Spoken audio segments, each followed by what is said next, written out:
what is going on, NFL fans? Welcome back to the channel. I'm starting a brand new series where I'm going to give you a preview and prediction for every single NFL game for week 1 of the upcoming NFL season. So if you want these kind of videos, make sure you hit that like button and subscribe to the channel. In today's episode, we're going to break down the opening game of the 2024 NFL season. That is between the Baltimore Ravens traveling to Kansas City to take on the Chiefs. Let's get started. Baltimore Ravens traveling to the Kansas City Chiefs on September 5th, 8:20 on the East Coast, 5:20 on the West Coast, right? The opening odds, Chiefs are minus 3-point favorites, and the money line odds are minus 145 for the Chiefs and plus 125 juice on the Ravens.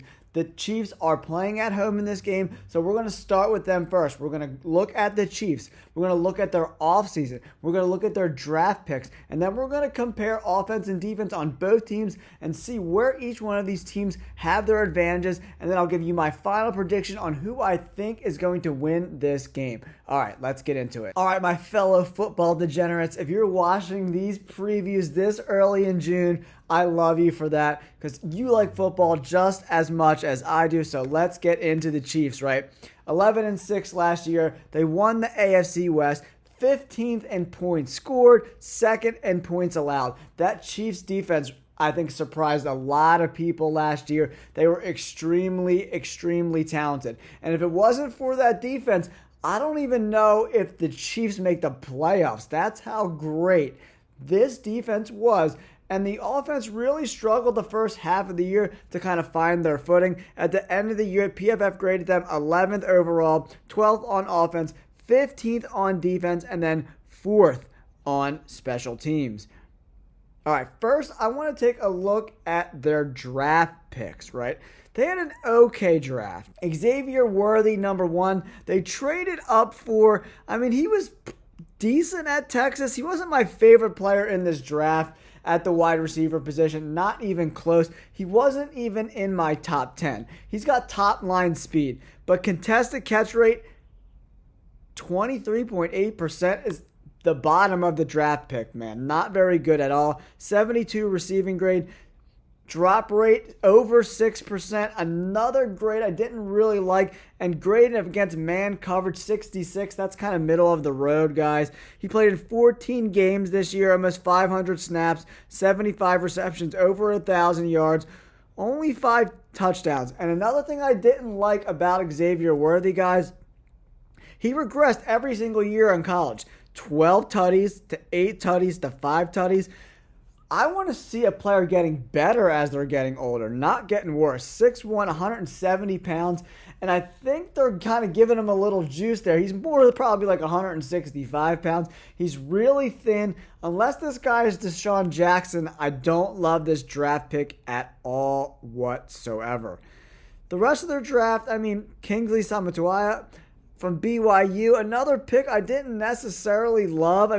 Horrible run blocker, just as bad in the zone run scheme. Gap grade, terrible too. Pretty solid pass blocker though. BYU is definitely not the best program. He does have optimal tackle size, 6'6", 315, but overall grade 67. He allowed 2 sacks, 5 hits, 6 hurries. Another pick I just didn't necessarily love. We take a look at this draft pick. Jarrett Wiley won't be in the offense really that much this year. Jaden Hicks won't either. Hunter Norzett has a chance to get some playing time, but the 6th and 7th round pick, I don't even know if they make the team, guys. So we'll have to see how these draft picks kind of play out over this year, but I just didn't necessarily love their draft picks. So now let's move on to their offseason and see what they did and what they didn't do.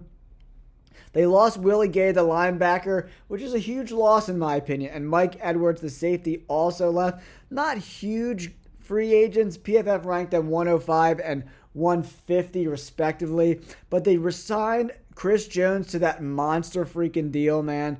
So much. And they brought back Edwards-Helaire too, the running back. I do like their running back room there. Drew Tranquil, the linebacker, is back. They pretty much just signed a lot of their players They didn't really bring in any new free agents. Irv Smith, the tight end room behind Travis Kelce leaves a lot to be desired, right? So the roster is pretty much the same from last year's team, and the Chiefs are trying to be the first team ever to win 3 Super Bowls in a row. Let me know in the comments below. Do you think the Chiefs have a chance at a three-peat? It would be monumental. You can never count out Patrick Mahomes. That is for goddamn sure.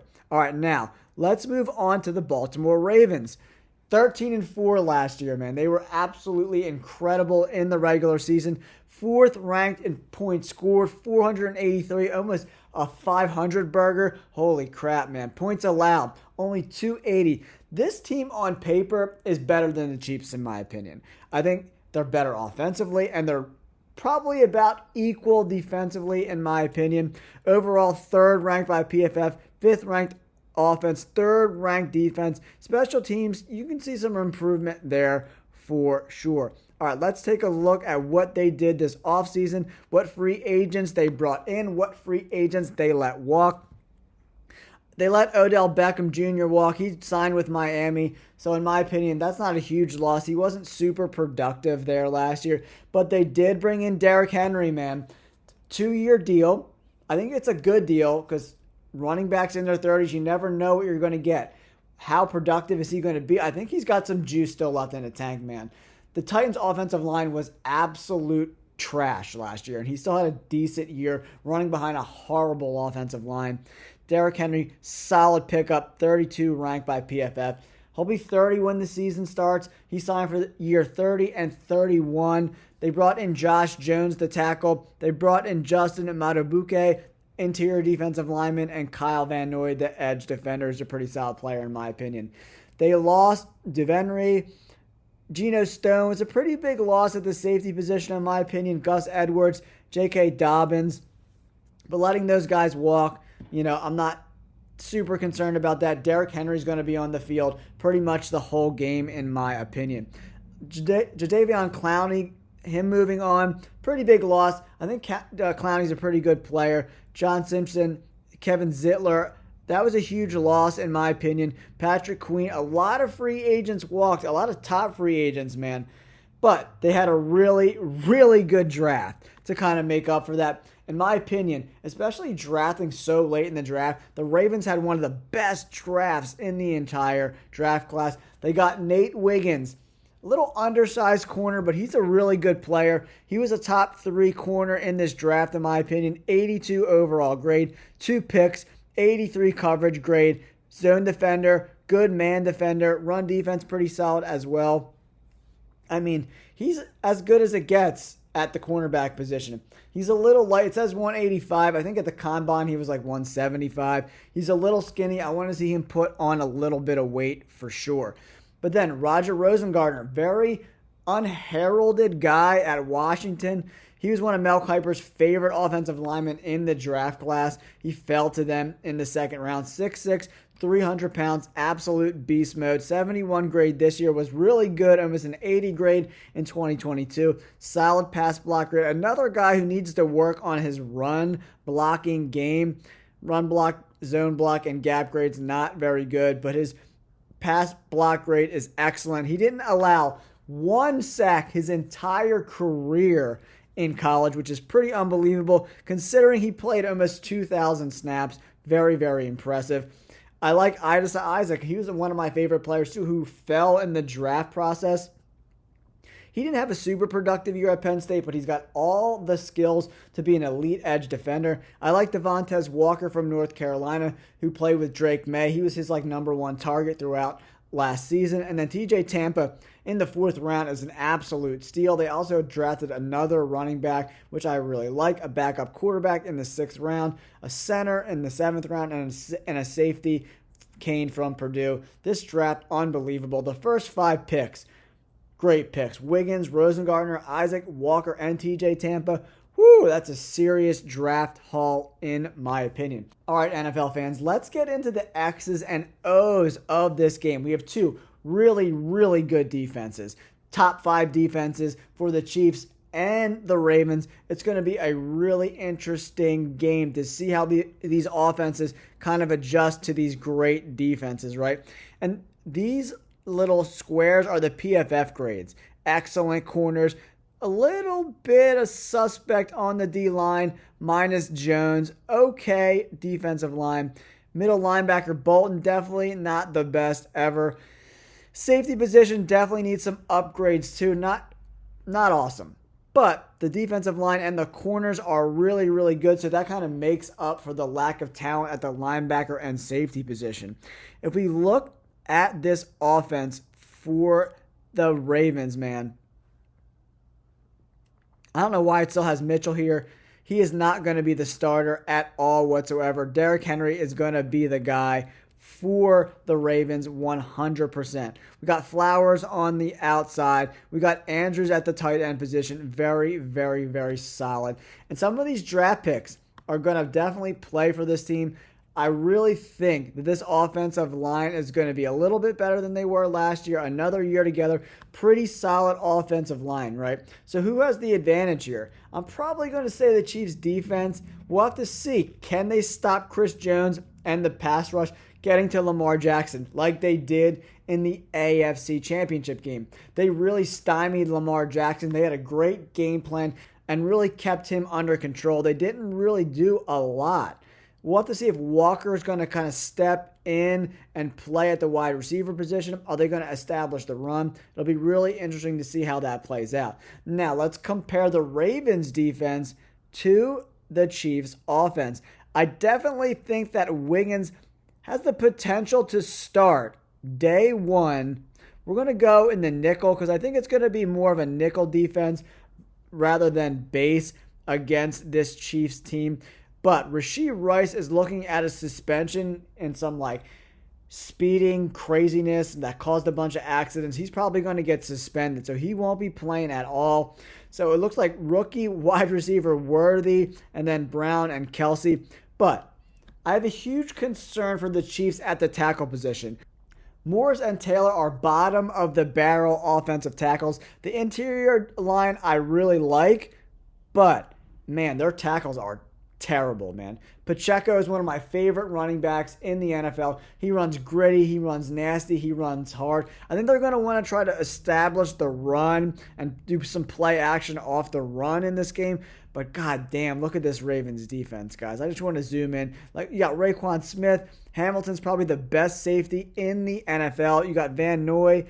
I mean, look at all their defenders are in the top 50 pretty much. Humphreys at 59, Stevens at 50, Mullet at 45, Owen 29, Jones 38, Matabuke 17, Van Noy 32, Smith 15. Wow. Their defense is really, really good. So, how do I think this game ultimately plays out? The Ravens traveling on the road to Kansas City, right? Weather, I don't think, is going to be a factor. It's going to be nice in Missouri for this game. But the Ravens defense is really, really good. And I think that addition to Derrick Henry is just going to add another wrinkle in this offense, right? So my prediction for this game, it's going to be a close game. I think the Ravens are going to squeak out a win 23-20 in this game. With Rashee Rice being suspended, I don't know how much this passing game is really going to affect the total landscape of this game. I'm not a big Xavier Worthy guy. If he caught over 6 passes in this opening week, I would be surprised. I think they're going to lock him down. Travis Kelce needs to have a big game in order for the Chiefs to win this game. Or if Pacheco goes off, but I just don't see that happening, man. And if we look on the flip side, I just think that this Ravens offense is going to do just enough against this defense, right? Look for Mark Andrews to have a good game, kind of target these safeties and these linebackers. And I just think the Ravens are one of the teams to beat in the AFC this year. They played horribly in the AFC Championship game, and I think they're going to want to get that one back. The Chiefs are playing at home, but I think without Rashee Rice is really going to hurt their offense. We'll have to see how Xavier Worthy develops in the preseason, but he's a deep threat guy. He's not someone who's going to be moving the sticks. If he captures a couple deep balls, that could be great for Patty Mahomes, but I don't think they have enough firepower on offense against this Ravens defense. They really played a lot better than I thought in that AFC Championship game, but Travis Kelce is another year older. They don't have Rice in this game. That's why I'm predicting the Ravens to go 23-20 to beat the Chiefs in the first game of the 2024 NFL season. Let me know in the comments below, who do you think is going to win this game between the Chiefs and the Ravens? And if you guys could do me a huge favor, if you want more previews and predictions like this in my brand new series, make sure you hit that like button and subscribe to the channel. Thanks for tuning in. We'll catch you on the next video. Peace.